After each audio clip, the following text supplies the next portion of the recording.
Welcome back. This time we are visiting Konsen-ji, the third temple on the Shikoku Pilgrimage.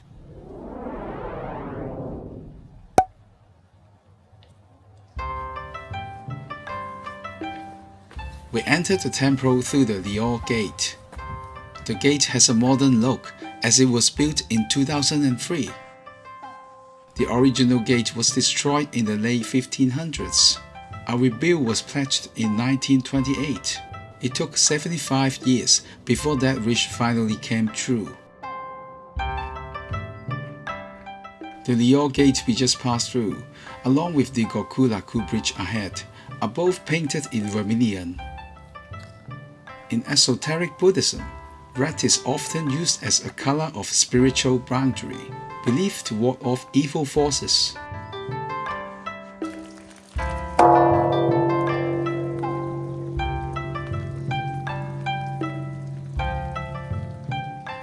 Crossing the Gokuraku Bridge, we arrive at the central courtyard, where the main hall, Daishi Hall, and Kannon Hall are arranged around it in an enclosing layout.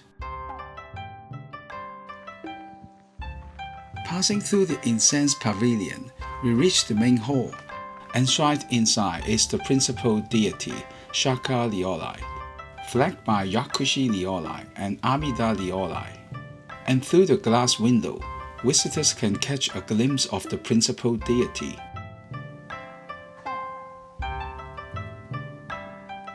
On the adjacent side of the courtyard stands the Daishi Hall.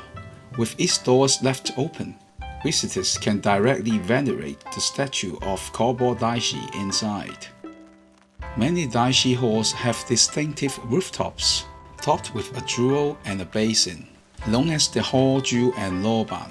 These elements symbolize spiritual wisdom and virtue.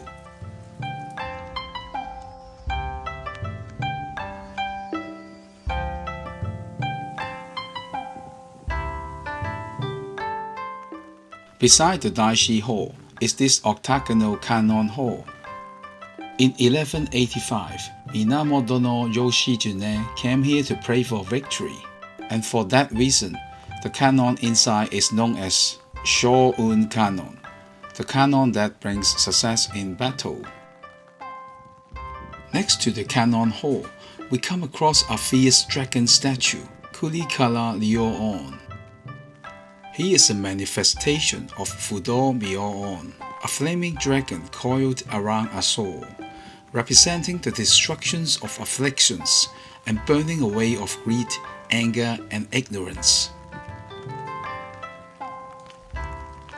At the end of our visit, we see the Golden Well. Legend says Kōbō Daishi dug it during a drought, and its golden water gave the temple its name, Konsen-ji.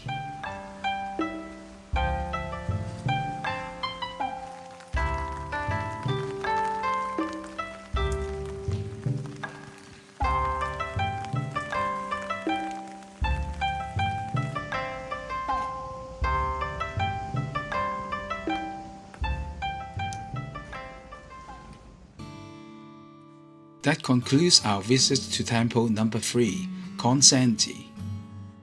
This time, we had our close-up view of the Daishi Hall and the statue of Kōbō Daishi within. The hall's interior fittings, along with the statue of Kōbō Daishi, reflect exceptional craftsmanship and exude a majestic presence. The statue appears in a rare vermilion hue. In 2008, restoration staff uncovered that the entire statue had once been coated in red lacquer, prompting a faithful return to its original color. Over at the main hall, the principal image can be seen through glass, making this the first temple along the pilgrimage where the enshrined Buddha is directly visible. Additionally, 6 Nara-period roof tiles were discovered within the temple grounds, offering archaeological support for its traditionally claimed but otherwise legendary founding date. That brings us to the end of this episode. Thank you for watching.